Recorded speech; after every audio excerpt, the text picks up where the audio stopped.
ऐसे, तो ये क्या बन गई? वायु मुद्रा। ये क्या बन गई? वायु को अग्नि के नीचे रखा तो वायु शांत रहती है। इससे क्या लाभ मिलते हैं हमारे बॉडी में? किसी भी प्रकार का बॉडी में पेन होते हैं ना, जितने भी, कमर में दर्द, घुटनों में दर्द, कंधों में दर्द, पेट में दर्द, कहीं भी दर्द, पेट की खराबी, गैस बनना, पाचन अच्छा ना होना, वो सारी वायु से संबंधित रोग होते हैं। तो जो भी इस प्रकार की कोई दिक्कत हो तो हमेशा फर्स्ट फिंगर को थंब के नीचे लगा, तो फिर आपको इस प्रकार की समस्या कभी नहीं आएगी। ठीक है, तो 5 एलिमेंट्स का आज आपको मैं महत्व बता रहा हूं। फिर आगे अगर इसको बढ़ाओगे आप, ये अग्नि को आकाश के साथ मिला दोगे तो ये बन जाएगी शून्य मुद्रा। क्या बन गई ये इतनी ऊंची मुद्रा है जो ध्यान की हमारी अवस्था को बहुत लाभ देने वाली है। जो आत्मा और परमात्मा का रहस्य वाली बात है ना, उपवास के लिए बोलते हैं तत्व, आकाश तत्व उपवास के लिए है। सप्ताह में एक दिन हमें उपवास करना चाहिए बॉडी डिटॉक्स करने के लिए। आजकल जापान के लोग बहुत कर रहे हैं, उनको पता लग गया कि सप्ताह में एक दिन बॉडी में भोजन मत डालो। अगर आप ऐसा करते हो तो बॉडी आपकी क्लीन हो जाएगी, डिटॉक्स हो जाए, सारे रोग अपने आप बॉडी बाहर निकाल देगी, सारी गंदगी को बाहर निकाल देगी। इसलिए उपवास का सबसे बड़ा महत्व है। लंघनम बोलते हैं, लंघनम परमोषण। कैसा भी बड़े से बड़ा रोग हो, किसी को कैंसर भी हो रहा हो, उपवास से ठीक हो जाता है। इतनी बड़ी शक्ति उपवास की शून्य मुद्रा। ये कान से संबंधित रोगों में भी लाभ करती है और हमारी एकाग्रता को भी बढ़ाती है, और भी इसके बहुत लाभ है। अभी तो मुख्य लाभ बता रहा हूं, ऐसे गौण लाभ भी बहुत है। फिर उसके बाद जैसे आगे बढ़ते हैं हम, पृथ्वी तत्व के साथ अगर आप अग्नि को मिलाते हो तो ये बनती है शक्ति मुद्रा। शक्ति मुद्रा, क्योंकि धरती जो है ना शक्ति का केंद्र है। अब आपके लिए कितनी सुंदर व्यवस्था की है मैथ की, सीधे डायरेक्ट योगाभ्यास धरती पर नहीं करना चाहिए। आपको ग्रेविटी का जो सिद्धांत है साइंस में, गुरुत्वाकर्षण बल जो आप पढ़ते हो, ये धरती में सीधा हमारी शक्ति खींच लेती है। इसलिए आसन का विधान के नीचे आसन डाल दें। बड़ा अच्छा कर रखा आपके लिए, देखो कितने सुंदर आसन है मैथ। तो ये शक्ति मुद्रा ये हर प्रकार की वीकनेस को दूर करती है। शरीर की कोई भी कमजोरी हो, उसको बीपी लो होना, बीपी हाई होना, मास्टर पॉइंट है एक्यूप्रेशर में, मास्टर पॉइंट। और फिर सबसे छोटी अगली अंतिम ये वरुण मुद्रा, जल की जो है ना, माने यूरिन संबंधित कोई भी समस्या, पसीने संबंधित और भी जो इस प्रकार से जल से संबंधित समस्या, तो ये थोड़ी थोड़ी मुद्राओं के बारे में भी आप यहाँ धीरे धीरे पता लगता जाएगा आपको, इनका भी हमें ध्यान रखना है। अब भाई देखो मुख्य रूप से चलो एक बार फिर से सभी वज्र आसन में बैठ जाओ। तो वज्र आसन में बैठ करके सभी आधा खड़े हो जाओ, हाफ स्टैंड, घुटनों पर दोनों हाथ सामने करो। शाबाश। तो आपको थोड़ा सा स्टैंडिंग के लिए लेफ्ट लेग को थोड़ा आगे निकालो।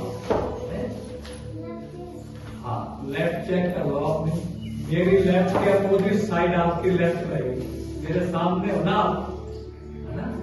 चलो अब हम स्टैंड करते हैं सब। शाबाश, खड़े हो। चलो हल्का सा मैं थोड़ा सा वार्म अप करवाता हूं, थोड़ा दोनों हाथों को हल्का हल्का खोलो। इस प्रकार से थोड़ा थोड़ा अपनी बॉडी को हल्का हल्का वार्म अप करते शुरू, इस प्रकार से थोड़ा थोड़ा शुरू। अब इसको आपको सबको पता, ब्रीदिंग हमें कहां से करनी होती है? नोज से। माउथ हमारा क्या रहता है? क्लोज। माउथ को हमेशा क्लोज रखते हैं योगाभ्यास की सभी क्रियाओं में, ठीक है ना। इस प्रकार से जितनी डीप ब्रीदिंग आप नोज से करे होंगे श्वास, उतना आपको लाभ मिलेगा। आपके लंग की कैपेसिटी बढ़ेगी, आपकी ब्रीदिंग पावर बढ़ जाएगी। चलो अब थोड़ा सा गोल घुमाते हैं, इस प्रकार से हल्का हल्का गोल घुमा। शाबाश, बहुत अच्छा। ये तो छोटे छोटे बच्चे ही है इसमें, है? आप तो भारत की भावी पीढ़ी है। चलो दूसरी तरफ से घुमाओ, दूसरी तरफ से। शाबाश, दूसरी।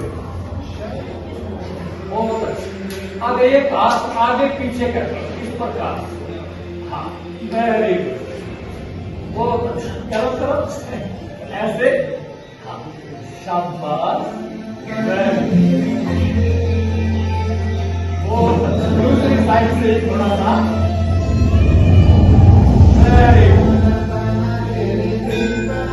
चलो आप थोड़ा साइड से सभी टर्न करते हैं,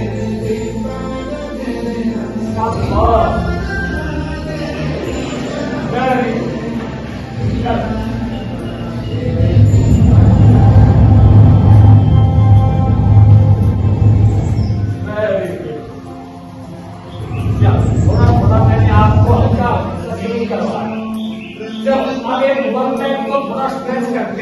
अपनी वन लेग कनेक्ट करो, राइट हैंड से थोड़ा कनेक्ट करके थोड़ा स्ट्रेच करो, बहुत अच्छा, अब बैक को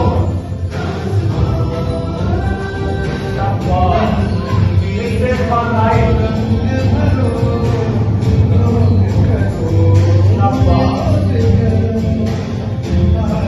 वेरी, चलो दोनों हाथ से थोड़ा सा आगे झुकेंगे, साथ उसको हाथ ऊपर,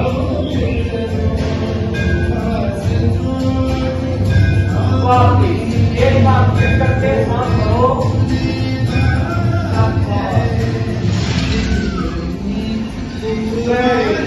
हम दोनों हाथ पीछे रखके पूरा बैक पेंटिंग करते हैं, थोड़ा सांस भरके,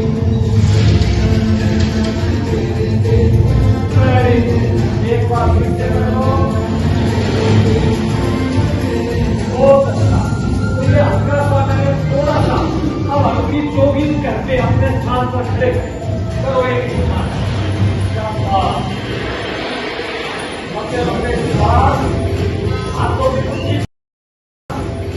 हाथों की कुर्सी चलती रहनी चाहिए, वेरी गुड, चेहरे पर थोड़ी सी स्माइल जरूर रखनी है ना, उदास होकर नहीं करना, खुश होकर के पसंद हो, हाँ आउटलुक जरूर रखना, ये बात जरूरी है, और ब्रीदिंग नोज से करनी है, हमारा मन भी शांत हो जाएगा।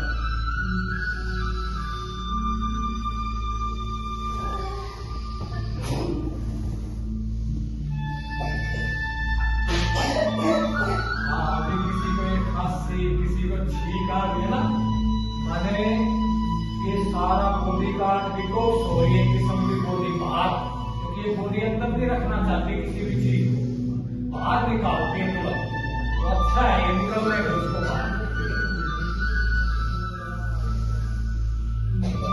ऐसे ब्रीदिंग करके धीरे धीरे हम सांस को सामान्य कर देते हैं, ब्रीदिंग की जो हमारी एकदम से हार्ट ब्रीदिंग जो बढ़ जाती है ना, हार्ट की एक्सरसाइज करने से वो नॉर्मल हो जाए, ठीक है।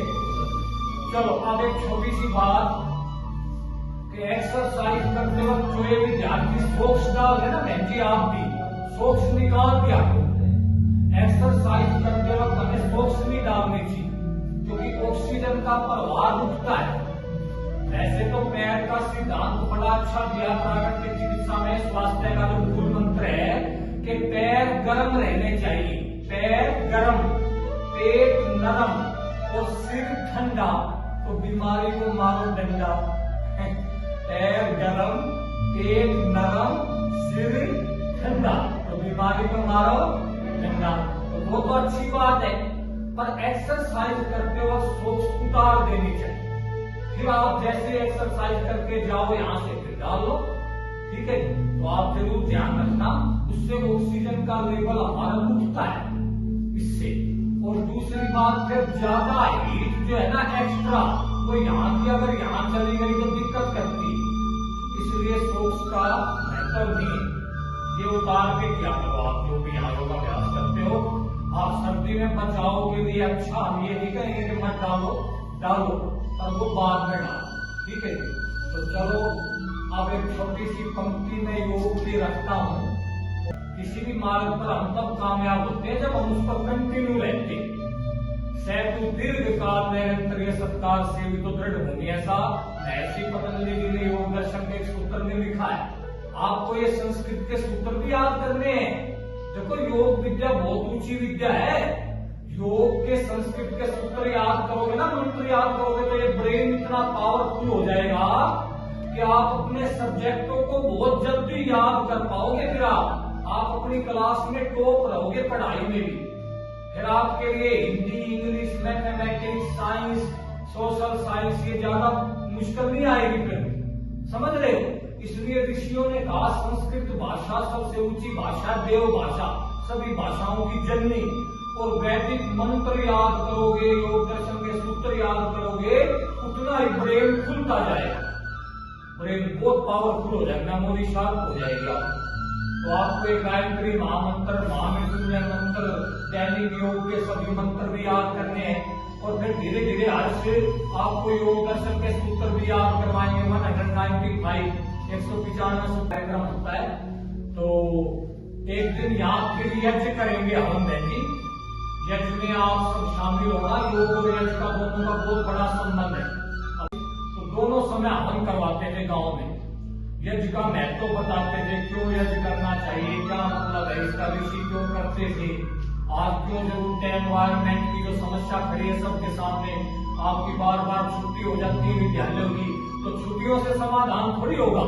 हमने कहा भी सीएम को भी चंडीगढ़ जाके, मैं बोला कि छुट्टियों से समाधान थोड़ी होगा।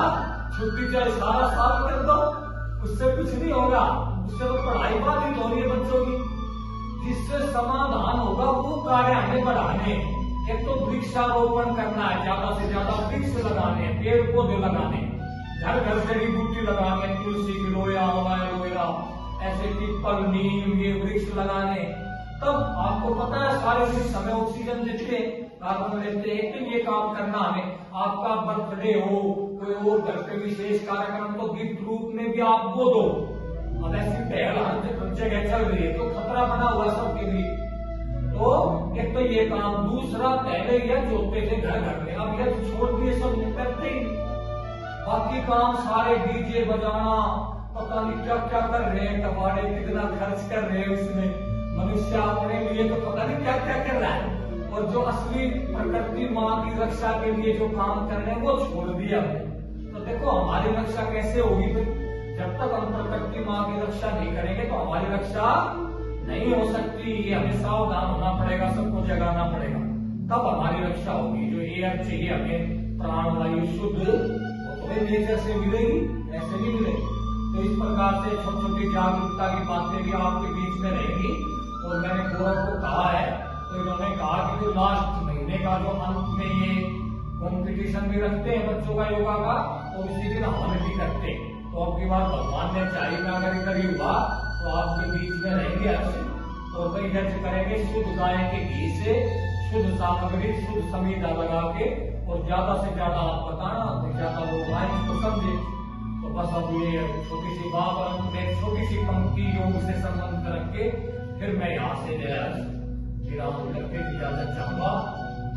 तो भाई एक बार मैं फिर से आप सब पुण्य आत्माओं को नमन वंदन प्रणाम करता हूँ, सभी को सादर नमस्ते करता हूँ। क्योंकि ब्रह्मचारी की दृष्टि में हर जगह ईश्वर है, सब में ईश्वर है, हम तो यही देखते हैं।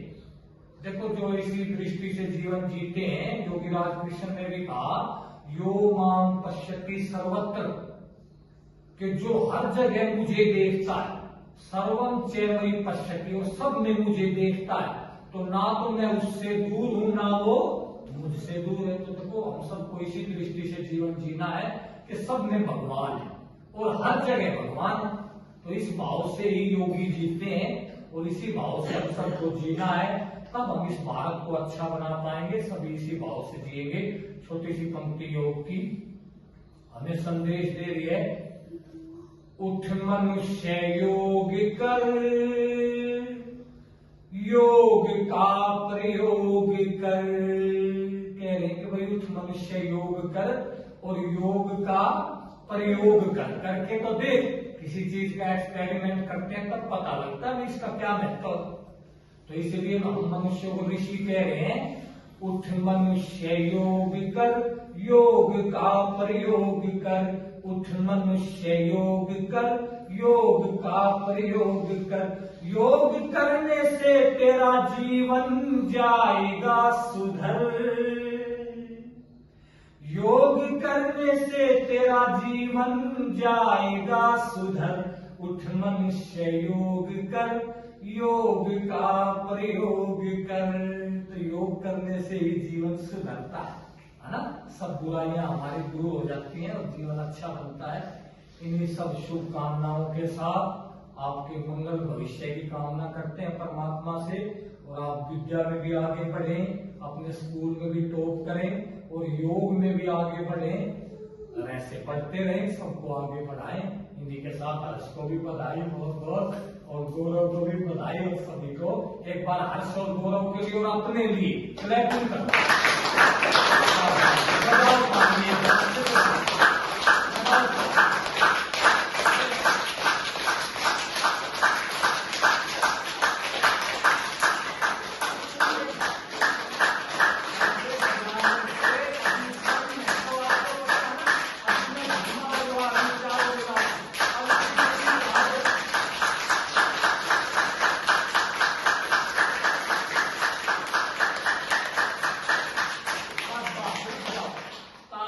योग है, ताली क्या है?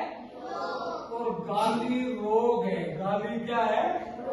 गाली तो नहीं देते किसी को, गाली मत देना। जो गाली देते हैं वो रोगी होते हैं, जो गाली देते हैं वो रोगी होते हैं, जो ताली बजाते हो योगी होते हैं। अच्छे काम में है ना, हम तो योगी है सारे। तो निश्चित ताली जो है सभी रोगों को बाहर निकालते हैं, प्रेशर के सारे पॉइंट निकल जाते हैं। 1 मिनट ताली बजाने से भी हमें पूरा लाभ मिलता है। ठीक है, अब अंतिम बात बस, अब आप योगी तो बने गए, इन्हें से कर रहे हैं। योगियों के बारे में कहते हैं कि योगी कभी मरते नहीं है। योगी कभी, आप भी कभी नहीं मरोगे। आपको वरदान मिल गया, कभी भी मरोगे नहीं। योगी कभी नहीं मरते। वास्तव में ऐसे न तस्य रोगो न जरा न मृत्यु प्राप्त से योगाग्नि वयम शरीर, ऐसा ये ऋषि बता रहे हैं। सभी को नमन नमन प्रणाम, सभी को सादर नमस्ते।